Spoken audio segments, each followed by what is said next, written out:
Dobrý deň, dnes máme 6. mája 9 hodín 28 minút. Zdraví vás Tomáš Greguš zo spoločnosti Forex Pro.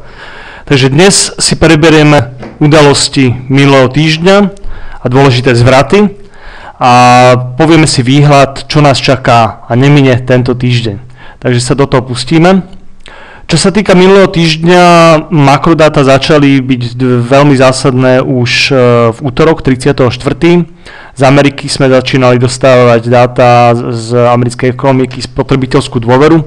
Vidíte, že skoro celý minulý týždeň sme veľmi silno rástli.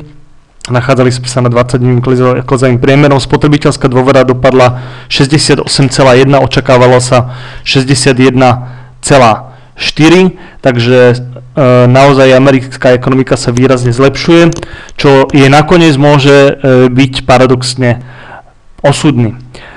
Nasledoval útorok 1.5.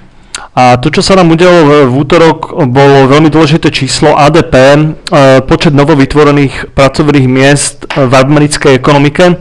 Očakávalo sa 154 000, ale vytvorilo sa len 119. Takže vidíme, že tá burza možno ten jeden deň, ktorý bol taký jemne poklesový, bola práve streda. Číslo bolo jemným sklamaním, index klesol, vtedy si pamätám proste do percenta. No a vyzeralo to naozaj tak, že príde korekcia. Vidíte, že vlastne tá burza sa nachádzala naozaj okolo maxim, takže dalo sa očakávať, že by každú chvíľu mohla prísť korekcia. Samozrejme k tej korekcii vôbec minulý týždeň nedošlo. Bolo to teda sklamaním. To, čo ale trh v skutočnosti poslal minulý týždeň v stredu dole, bol FOMC, keď Ben Bernanke povedal, že dá sa očakávať, že pokiaľ bude vývoj ekonomiky taký, ako je doteraz, tak kvantitatívne uvoľňovanie sa môže obmedziť do konca tohoto roka a to z objemu 85 miliard na 50 miliard. Je to veľmi pozitívna správa po dolár, ktorý sa napríklad na menovom páre dolár jen stabilizoval, ale S&Pčko a akciový trh poslal dole, keďže táto správa by znamenala, že budú naozaj bude menšia podpora ekonomiky, ako je doteraz a samozrejme ten mlyn likvidity na banky sa začne postupne stenšovať. No, najdôležitejší deň alebo jeden z najzásadnejších zvratov minulého týždňa bola štvrtok. Zasedala nám Európska centrálna banka, podľa očakávaní znížila úrokové sadzby o 0,5%. No a vidíme naozaj obrovskú volatilitu na euro-doláre. Ten deň sme totiž prudko vyleteli hore, ešte deň predtým, 1.5. vlastne počas sviatku sme dosiahli maxima. Tie maxima boli na úrovni 1,3244.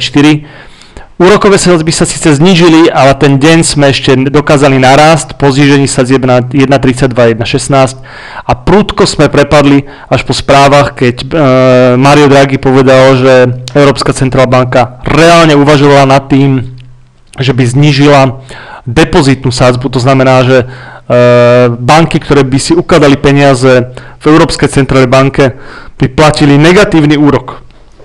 Potom naozaj nastal prudký pokles eurodolára. Doteraz sa aj ten eurodolár v podstate z toho nejakým spôsobom spamätáva.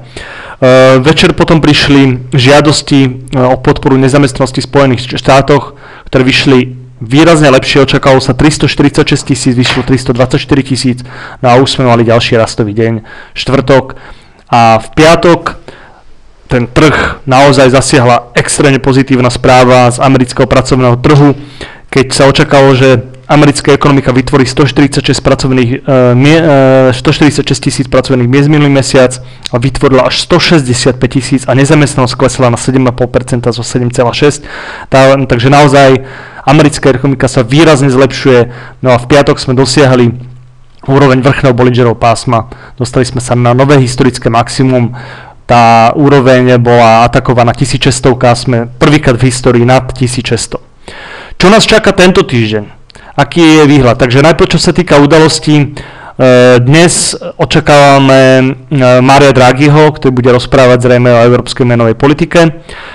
Zajtra očakávame Royal Bank of Australia, bude sa vyjadrovať k úrokovým sadzbám. Očakáva sa, že úrokové sadzby v Austrálii zostanú nezmenené 3%.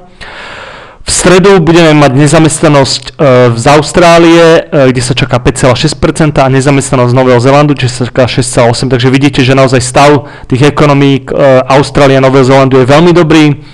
Nezamestnanosť je lepšia než Spojené štáty, než Európska únia a z toho aj plynie doterajšia sila v podstate mien, ako je austrálsky dolár, novozélandský dolár. Vo štvrtok 9.5. nám bude zasedať britská centrálna banka, neočakáva sa žiadna výrazná zmena. To, čo môže zaujímavé zaznieť, môže byť niečo k stimulom, ktoré by mohla spustiť na podporu ekonomiky, no a v piatok máme G7. To znamená, väčšinu dôležitých dát sme mali už minulý týždeň, teraz sa už pohybujeme v podstate v trende, ktorý pokračuje. Čo sa týka akciových trhov, nedá sa povedať nič iné, iba to, že naozaj nachádzame sa na historických maximách, nachádzame sa na vrchnom Bollingeri, vidíte stochastiku RSI, naznačujú prekúpenie. Čakal by som korekciu na 20-dňový klzavý priemer minimálne tento týždeň, inak sa budeme motať okolo maxim. Okolo tej korekcie, okolo 20-dňového klzavého priemeru, to je signál na nákup. To neznamená, že teraz všetci sa budeme vrhať do nejakých veľkých shortových pozícií. Skôr si myslím, že ten trh je naozaj odrastený, chcel by nejakú malú ozdravnú korekciu, ale žiadny nejaký masívny pokles. Podobne na DAXe dosiahli sme nové maxima. Vidíte, že dnes dokonca sme tie maxima znova otestovali. Otvárame na vrchnom Bollingerovom pásme. Tá korekcia samozrejme by mala smerovať až 7800 bodom, zatiaľ sa tomu trhu absolútne nechce klesať, tak a myslím si, že zatiaľ ani nejak výrazne klesať nebude. Tento týždeň totiž nám nie sú dostatočné impulzy na to, aby sa niečo naozaj reálne stalo. Môže začať postupne nenápadne vyklesávať, čo môže nakoniec prerásť do nejakej väčšej korekcie. Podobne vidíte francúzsky CAC, že nevyzerá, že by nejakým spôsobom z tejto rastovej trajektórie chcel klesnúť, keď boli nejaké klesajúce dni, boli dva za sebou veľmi nevýrazné a potom nasledoval zasa rast. Čo sa týka menových párov, vidíte, že naozaj ten prílev do jenov, ten odliv z jenov ďalej pokračuje, to znamená, mali by sme sa pozrieť na túto úroveň 99,9 tento týždeň. Teraz sme na 99,35, stochastika a RSI naznačujú, že ten rast by mal ďalej pokračovať ešte 2-3 dní. Na eurodoláre ja si myslím, že napriek tomu, že boli sadzby znížené, že sú isté pochybnosti, ten 20-dňový klzavý priemer, 200-dňový klzavý priemer je nákupnou príležitosťou pre euro okolo vrchných úrovní. Teraz vidíte, že teda naozaj to euro si hľadá svoje dno, nie je nejak výrazne vypredané. Naopak, množstvo investorov je prešortované, všetci majú ďalej obavy, ale myslím si, že zníženie sadzieb reálne môže európskej ekonomike pomôcť.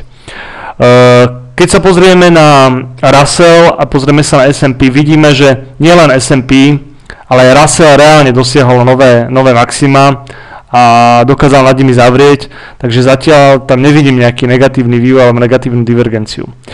Takže tento týždeň by som očakával pomaličky postupný rast, korekcie sú príležitosti na nákup, ešte stále, ale už by som bol oveľa viac opatrný ako predtým, lebo myslím si, že máme maj, hovorí sa sell in May and go away a taktiež sa hovorí sell on good news, buy on bad news. Teraz máme obrovské množstvo pozitívnych správ, trhy sa nachádzajú na maximách, sme v máji, takže môže sa kľudne stať, že máj bude mesiacom, ktorý bude posledný rastový a potom bude nasledovať leto, zvýšená volatilita a možno aj nejaké väčšie korekcie. Takže želám vám veľa úspechov, dávajte si veľký pozor teda pri obchodovaní, chránte si ho dôsledným money managementom a ešte raz želám vám veľa úspechov. Nech sa darí.